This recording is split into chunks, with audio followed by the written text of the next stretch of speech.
नमस्कार बच्चों। आज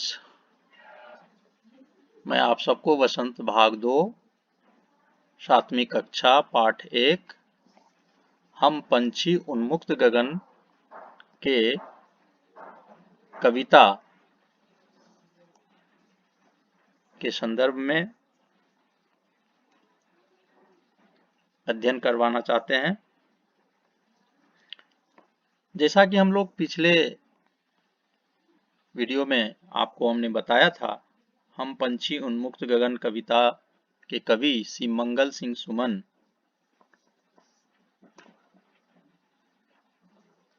आजादी की पंछी के वाणी में आजादी के विषय में, उसके वास्तविक जीवन के सुख सुविधा के विषय में वर्णन किए हैं।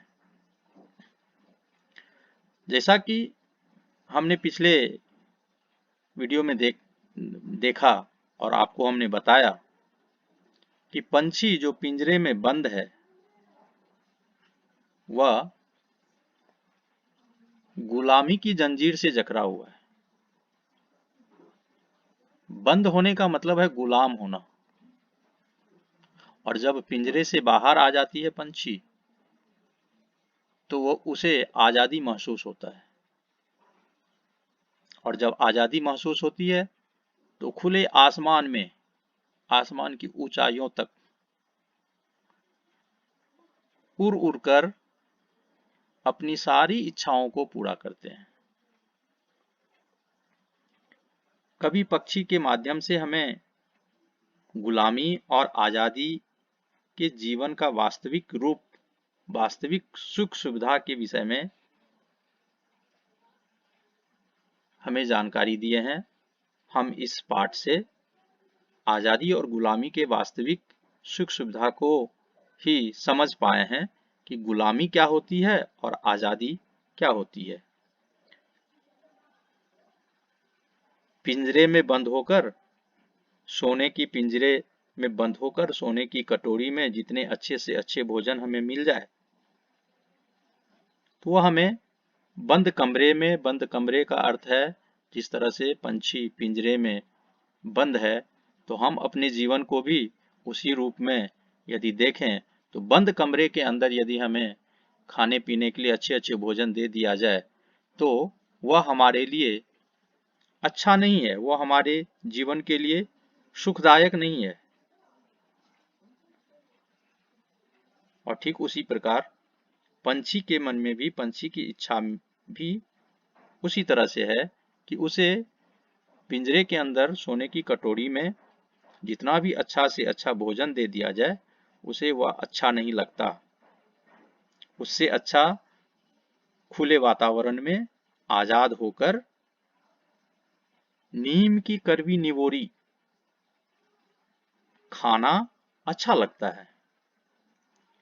स्वर्ण श्रृंखला के बंधन में, स्वर्ण की जो श्रृंखला है, स्वर्ण की जो जंजीर है, सोने की जो जंजीर है, उसमें बंधे रहकर वह अपनी सारी गति भूल जाते हैं। उड़ने की जो कला है, पक्षी अपने उड़ने की कला को भूल जाते हैं। पक्षी अपनी चोंच से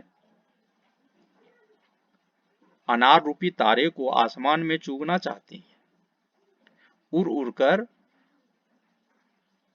आसमान की ऊंचाइयों तक, अंतिम छोर तक जाने की इच्छा रखती है, और वही इच्छा उनके मन में उत्पन्न होती है।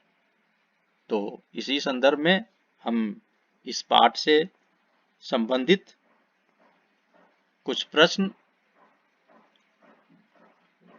की जानकारी आपको देते हैं।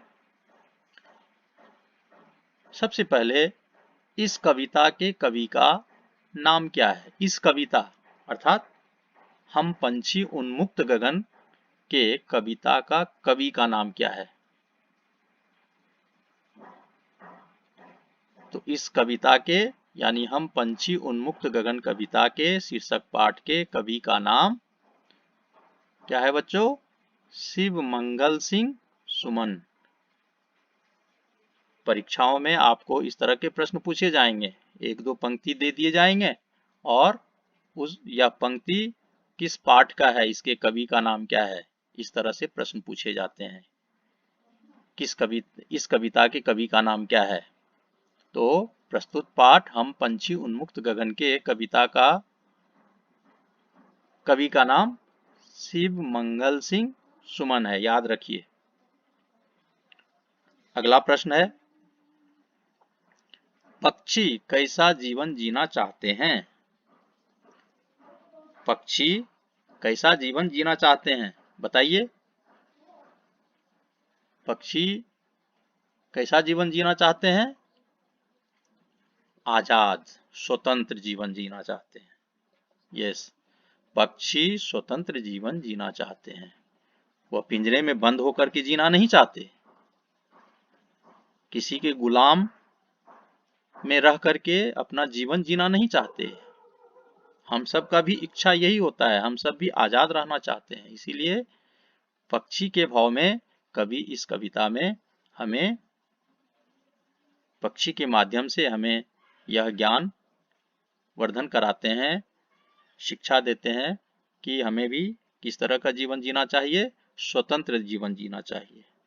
तो पक्षी कैसा जीवन जीना चाहते हैं, पक्षी स्वतंत्र जीवन जीना चाहते हैं।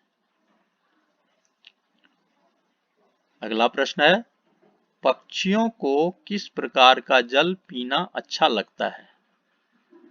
पक्षी जब खुले आसमान में इधर से उधर उड़ते हैं, पेड़ पौधे पर एक डाली से दूसरे डाली पर जाते हैं, तो दाना चुग करके खाते हैं, फल फूल खाते हैं, तो उस समय उनको यदि पानी पीने का इच्छा होता है, तो पक्षियों को किस प्रकार का जल पीना अच्छा लगता है। बहता जल, उसे पिंजरे में बंद होकर जो हम सोने की कटोरी में पानी देते हैं वो अच्छा नहीं लगता। पक्षियों को नदी झरनों का बहता जल पीना अच्छा लगता है। कविता में हमने पिछले वीडियो में भी अध्ययन किए थे, पक्षी को नदी झरनों का बहता जल पीना अच्छा लगता है। पक्षियों को नदी झरनों का बहता जल पीना अच्छा लगता है।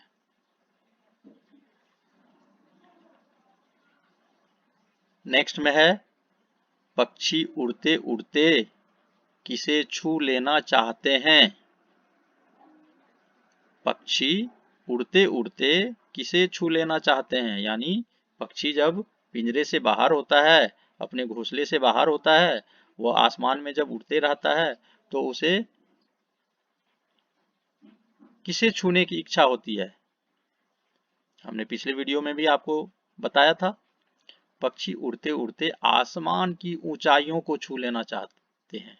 क्षितिज, क्षितिज शब्द हमने पढ़ा था, क्षितिज का अर्थ हमने भी लिखाया भी था आपको। आसमान की ऊंचाई, अंतिम छोर को छू लेना चाहते, जहां पर अनार रूपी दाने, तारक अनार के दाने, अनार रूपी दाने को चूमने के लिए, यानी तारा के समान तारे जो हैं उसे चूम लेना चाहते हैं। तो पक्षी उड़ते उड़ते आसमान की ऊंचाइयों को छू लेना चाहते हैं। समझ में आया बच्चों। इसके नेक्स्ट वीडियो में मैं इस पाठ के अभ्यास में जो प्रश्न है उसके उत्तर मैं आपको बताऊंगा। तब तक के लिए सभी को धन्यवाद। Thank you to all.